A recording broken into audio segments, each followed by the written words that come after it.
What if a plane vanished into thin air, only to be found decades later, high on a mountain peak haunted by legends?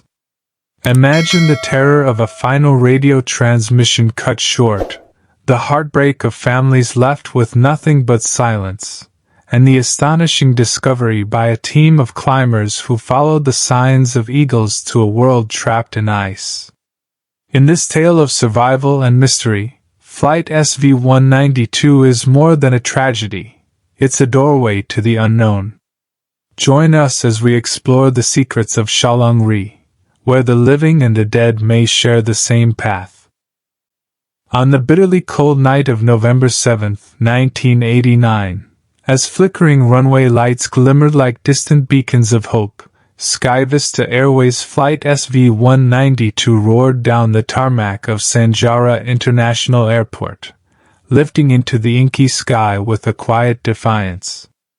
The plane, an Airbus A310, carried 167 passengers and 11 crew members, each soul unaware they were about to enter a chapter of history no one would soon forget. In the cockpit, Captain Armand Divac, a calm pillar of experience with over 15,000 hours in the air, shared the flight deck with First Officer Tariq Noor, a man who had once trained for war but now trusted his instincts to navigate the skies of peace. Imagine if you were a passenger on that flight, nervously tightening your seatbelt, perhaps peeking out the small window into the starless void, feeling the gentle vibration of engines that promised both adventure and safety. The world outside was turning dark, but inside, there was the comforting hum of technology and the quiet chatter of anticipation. That evening, ominous clouds thickened like bruises across the eastern arc of the Shire Range, a region whose peaks had long been called the Watchers of the Sky. Meteorologists had sounded the alarm. A tempest was brewing, the most ferocious in a decade. Winds howled like ancient spirits at 120 kilometers per hour, air pressure dropped with a sudden gasp, and at 7,000 meters, the cold would turn breath into frost at minus 58 degrees Celsius. But still, the flight was given the green light. Perhaps there's a lesson here. Sometimes the thin line between caution and faith is drawn by hope. A hope that the storm would ease, that the mountain gods would show mercy. The final radio contact was a moment forever etched in the memories of controllers listening with bated breath. Control, this is SV192. We're entering severe turbulence. Request descent to 600. The words dissolved into static. No mayday. No second chance. The plane simply vanished, as if the Shire Range itself had grown jealous of the sky's travelers and pulled them down into its icy embrace. For 3 weeks, a search force braved the bitter heights, 8 helicopters slicing through clouds, 12 ground teams trudging through snow and ice, each heartbeat echoing with the silent hope of a miracle. Yet the mountains gave nothing back. The searchers could not help but feel as if the Shire had swallowed the aircraft whole, holding it within the folds of its secret heart. Exactly 1 month later, the grim announcement came. All passengers and crew presumed dead. Among them, a kaleidoscope of lives. Tourists from 14 nations, Buddhist monks who had spent years preparing for their sacred journey, and Lucas Reinhardt, a mountaineer whose feet had graced every major peak in the range. For the families left behind, it was as if a piece of their hearts had been frozen in time. Decades would pass, decades of empty birthdays, empty chairs at dinner tables, prayers whispered into the cold night air. But then, June 2023 arrived, and with it, a whisper of possibility, a flicker of hope that would grow into a light no one expected to find. Have you ever wondered if mountains keep their secrets until they choose to let them go? It began with an audacious expedition led by Callum Fraser, a 46-year-old Scottish mountaineer whose ice axe had etched his name onto some of the world's deadliest peaks. He was the kind of man who thrived in places where most felt fear, where the wind itself seemed to whisper old secrets in a language only the mountain understood. Alongside him stood a team that seemed pulled together by fate rather than chance. Darya Tamir, the Kazakh climber who had ascended all 14 of Earth's 8,000-meter giants, her spirit forged in the chill of the Tian Shan.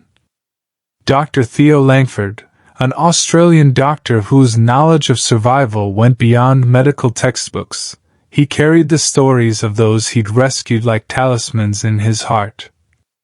Ji-hoon Kwon, a Korean photographer who believed that the soul of a mountain could be captured in a single frame, if only he dared to look deep enough. And Tenzing Rinpoche, a third-generation guide whose childhood was spent listening to the crackle of yak dung fires as his grandfather spun tales of gods and spirits that roamed the glaciers of Lamtang. Their goal was as bold as it was perilous: to carve a new path up the eastern face of Shalung Ri, a slope so merciless it had stolen the lives of 4 climbers in 6 failed attempts.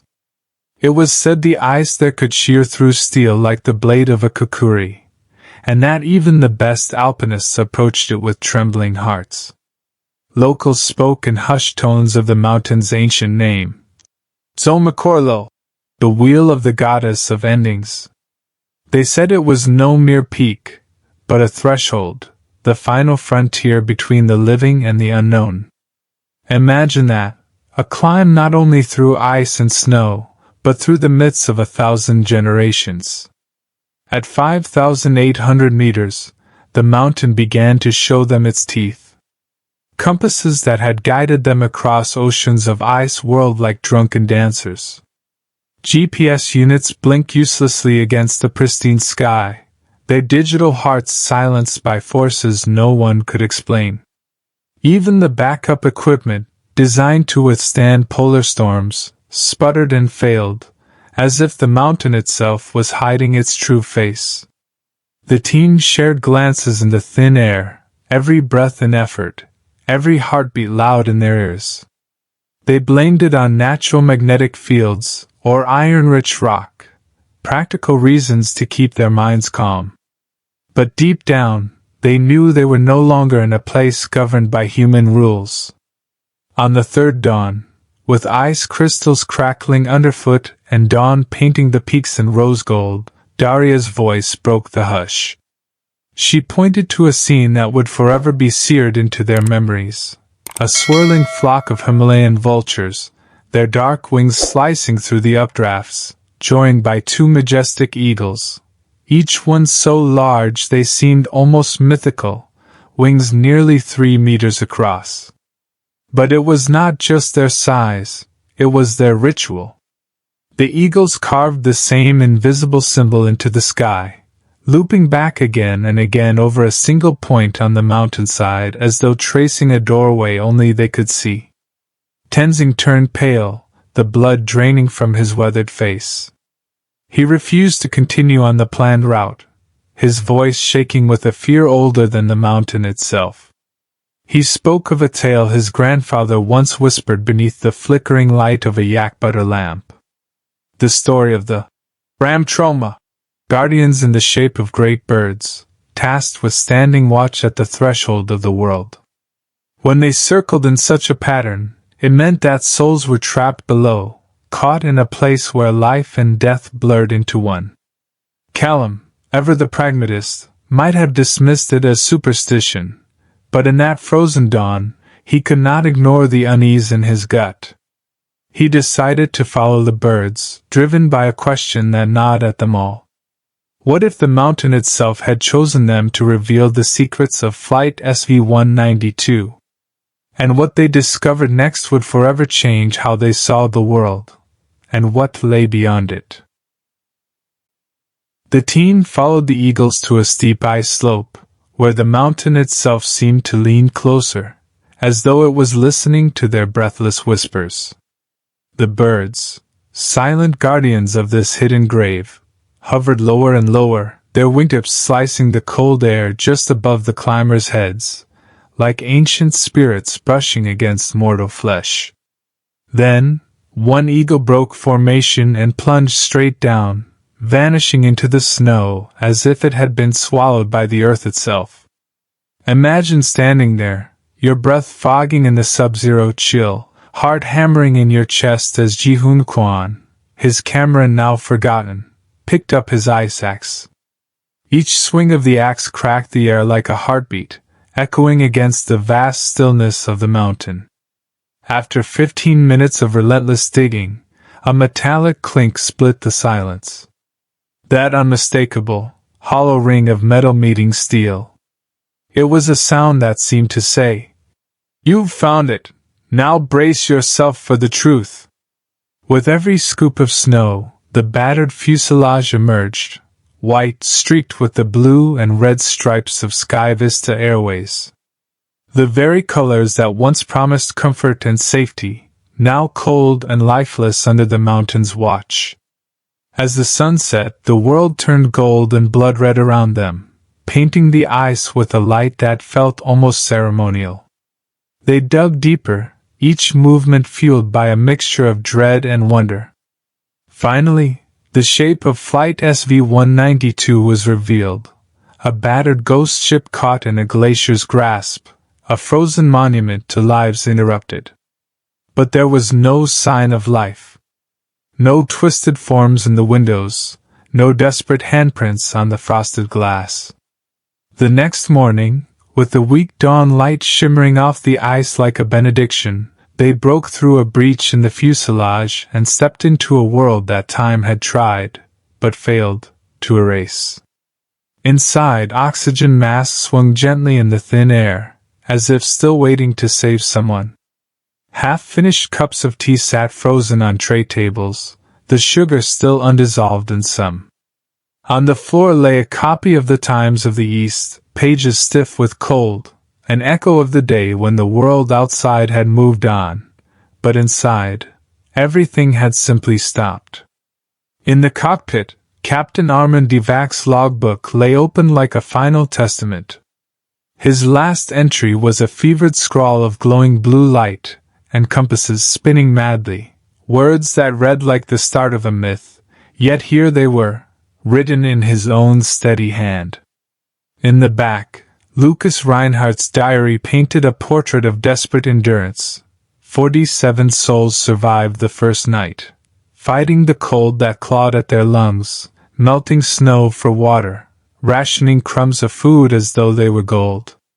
And then, on the 7th day, a miracle of sorts, eagles dropping goats, dead, but warm, onto the wreckage.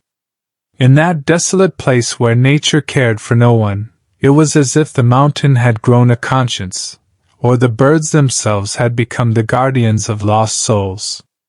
The final entry of the diary was a sentence so simple, yet so heavy it could have been carved in stone. "We opened a tunnel. The captain says the light is the gateway.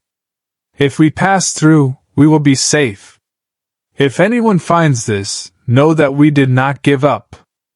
Outside, the team found that tunnel, an eerie, jagged passage that led from the wreckage to a sheer cliff's edge. But there were no bodies, no last embrace frozen in the snow, no trail of final footprints. Only a breathless, overwhelming feeling that they had crossed the threshold into a place beyond the known world. That night, as the mountain winds howled like ancient voices, Ji-hoon's satellite phone flickered to life. Static crackled like distant stars, and then, slow and deliberate, Morse code. "We are alive, but not here." Imagine hearing that. Imagine the way it would feel in your bones, hope, wonder, and a shiver of something you couldn't name. When the team finally descended from that icy cathedral, the world was waiting, ears pressed to the ground, hungry for every word of this impossible tale. A month later, a recovery team would confirm the sight, the remnants of human hope carved into steel and snow. But the final question, what happened to those who vanished beyond the light, still hung in the air like the mountain's own secret. In the valleys below, local Sherpas still speak of wanderers who appear and vanish with the seasons. Strangers with amulets shaped like birds, who predict the weather with a glance at the sky and leave footprints that lead nowhere. And every spring, the eagles return, circling above the wreck as if to remind the living. Some stories do not end. They only pass into another world. If you're as captivated by this mystery as we are, if you've felt that chill of the unknown brushing against your curiosity, don't forget to like this video and leave a comment with your wildest theories. What do you think lies beyond that light? Do you believe the eagles were truly guardians, or was it a force of nature we don't yet understand? Share this tale with your friends. Let them wonder and dream alongside you. And of course, subscribe to join us on more incredible journeys into the world's deepest mysteries. Because sometimes, the greatest stories are the ones we're still trying to understand. Thank you for watching, and for being a part of this ongoing adventure.